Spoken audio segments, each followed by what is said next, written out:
Greetings. This is Brain in a Jar, and I will be your guide and show you a peek behind the curtains of reality at the wide vistas of the fantastic and the horrifying. So, sit back and relax. Or, if you're a disembodied brain in an Initech capsule, float and bubble.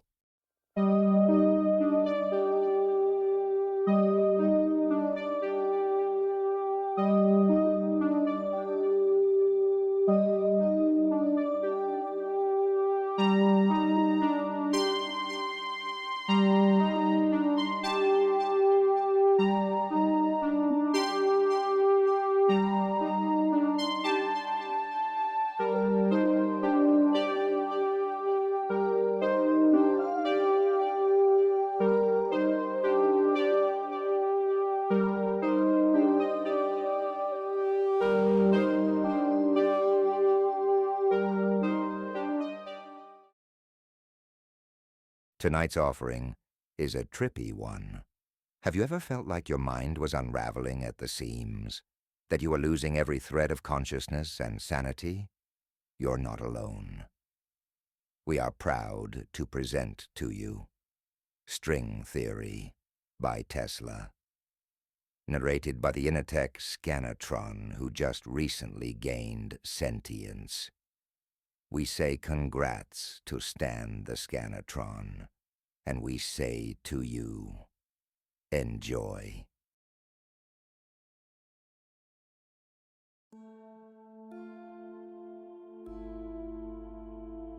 Have you ever had an experience that suggested someone else was in your house and just thought, I don't want to know, and left it alone? Sometimes, fear of the unknown just seems like the preferable option, rather than facing a real, concrete danger. Normally it's nothing. One time, the beeper function of my wireless house phone went off when I was the only one home. It could only be called from the living room. Another time, I swear someone took some change from my desk. They were all probably just slightly disconcerting tricks of the memory. But what do you do when something truly suggestive happens? Would you run? Or just ignore it, like I did? Last Monday was a normal day. I got up, brushed my teeth, changed into school clothes. All little parts of my morning ritual. It seemed like it would be another totally unnoteworthy day, until I saw the strings. There were 3 or 4 thick twine strings in my room. They crisscrossed between the walls around my bed, one attached to the door. No way would I have missed them before. I should have tripped over them. They were tied to pins in the walls, which had also not existed before 10 seconds ago. Nobody could have been in my room while I was in it, let alone set this up. It was early, and my brain wasn't processing correctly. I simply discredited the sight, untied the strings, and left for school, leaving them balled up on my desk. It didn't get any better later. Outside my house, there were hundreds of them tied between houses, around cars, across streets. This had to be some super elaborate prank, one of those hidden camera shows or a comedy improv blog. They had gotten everyone else to play along too. Passers-by were tangled in them, tying them to objects they were walking towards and away from, as if they had been and were continuing to follow the course laid out for them. I nervously continued my journey to school. On the bus, everybody except me were tied to the door. At school, groups of friends were tied to each other. Teachers were tied to their desks and boards. Oddly enough, at this point, all I could wonder was why I had been left out.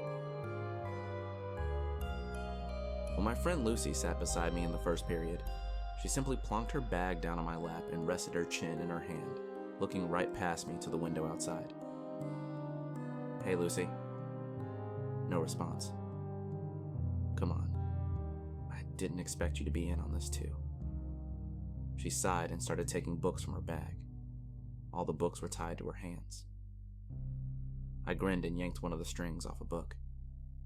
She didn't seem to notice, instead simply disregarding the book completely. letting it drop to the floor without a moment's hesitation. I leaned down, picked up her book and placed it back on her desk. She took no notice. Well, if that's how we're gonna play it. I smiled, trying to look playful, but just trying to hide my nervousness.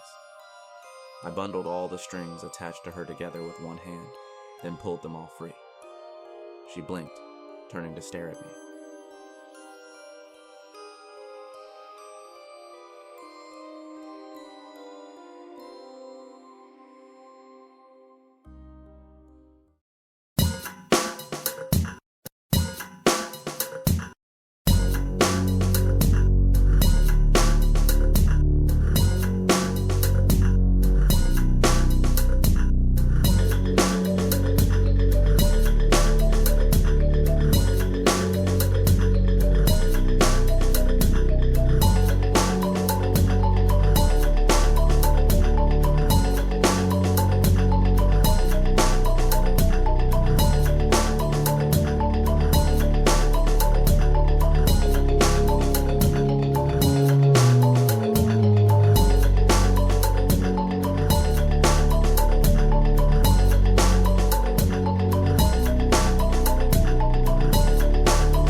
Holy crap, Martin.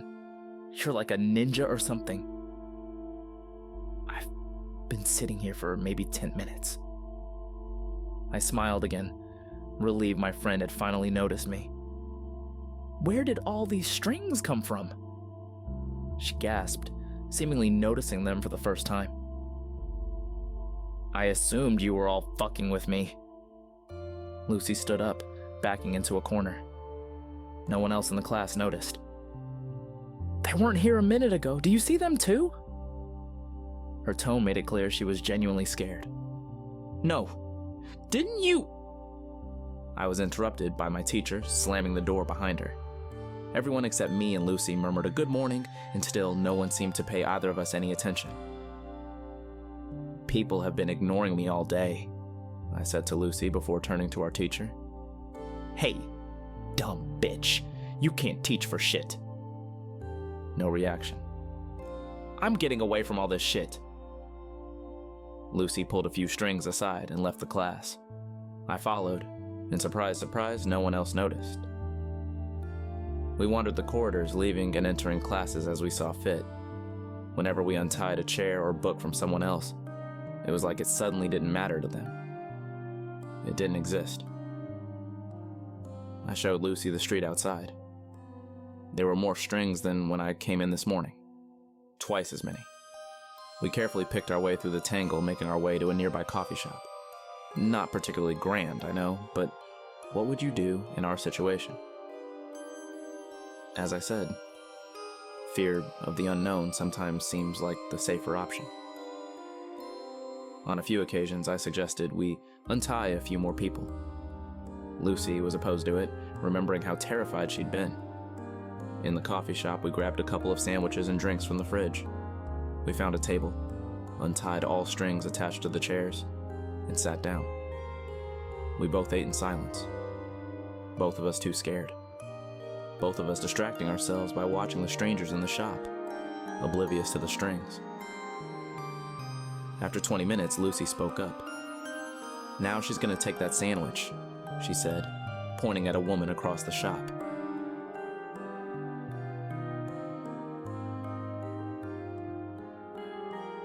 Sure enough, she walked to the fridge and took the plastic wrapped sandwich she was tied to. She pays for it and leaves. She did so, according to the prophecies of the strings. That guy doesn't intend to pay. I watched as a man took his coffee and ran out of the store, the two servers looking too exasperated to go after him. "This is horrible," Lucy whimpered. "Let's go, please." Outside wasn't much better. Everyone just followed the strings' instructions, going about their daily lives. Lucy announced she was going home to sleep this off, and I agreed to walk her home. She only lived 10 minutes away. Away from the busier part of town, there were fewer strings. It was nicer. We could pretend it wasn't happening. When we turned onto Lucy Street, she stopped, her mouth falling open. "What now?" I broke the silence, my voice sounding surprisingly small. "Look." She pointed outside one of her neighbor's houses. I saw it clearly, and I'll never forget that moment till the day I die. A little dark imp, maybe 3 feet tall, walking along with its knuckles dragging on the ground, almost like a monkey. It had 2 bulbous yellow eyes taking up about half its face, and no mouth or any other facial features. It was holding a hammer and a ball of twine which it was letting out behind it. It walked quickly and quietly from the front door of the house to the mailbox. It stopped, hammered a nail into the side of the box, and tied its string around it. It turned to face us and stopped dead in its tracks when it spotted us.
It just stared with a look of surprise and curiosity. You could almost say it was the more frightened one. Suddenly, it beckoned to us with its tiny hand. I looked at Lucy. She hadn't moved. I looked back at the imp, which stared at me. I halved the distance between us, and then halved it again. This wasn't fear of the unknown anymore. It was fear of this little guy, but it didn't seem like anything to be scared of. When I was a foot away from it, it extended its hand. Hi. I shook it. It nodded in approval, blinking its massive yellow eyes up at me. So, you're the ones in charge of the strings? It nodded eagerly. I called Lucy over, but she stayed where she was. There are more of you? Another nod, yes. I wanted to ask it so many questions about what it was and where it came from. But it seemed for now I was stuck with only yes or no questions. One important question came to mind. Do we even have free will? It just looked at me, almost sadly. I immediately felt sick to my stomach and couldn't bear looking at the little creature anymore. I grabbed Lucy, who had been listening to our exchange, and now sat on the curb with her head in her hands. Come on. We entered her house, and I made her a cup of tea. When I found her in the living room, she had untied her dog and was curled up with it, crying. I set the tea down and sat beside her. I'm so scared, she whispered after a good 10 minutes of sobbing. I didn't answer. I couldn't. I'm going to sleep, she mumbled suddenly, and was under within the minute. Sleep was starting to sound pretty good suddenly. My eyelids suddenly felt like they were being weighed down. I collapsed to the rug, and the last thing I heard before I fell asleep was the scurrying of several sets of little feet nearby. I felt much better the next day after waking up, as if the whole affair had been a strange dream. I'd probably have believed that if I hadn't been awoken by Lucy's mother that morning, wondering what I was doing sleeping over without permission. Over breakfast, Lucy asked me why I looked so pale and nervous. I turned to her and smiled, mumbling something to her about feeling sick. But the truth was, I was scared because I couldn't see any strings, and was wondering whether my actions were truly my actions.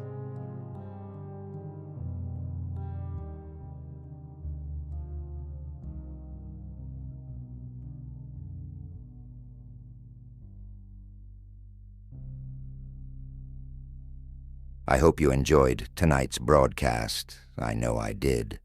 To all my disembodied and bodied friends out there, this has been Brain in a Jar, and you've been listening to Mystery Science Horror Radio 9000. Stay sane. Stay safe.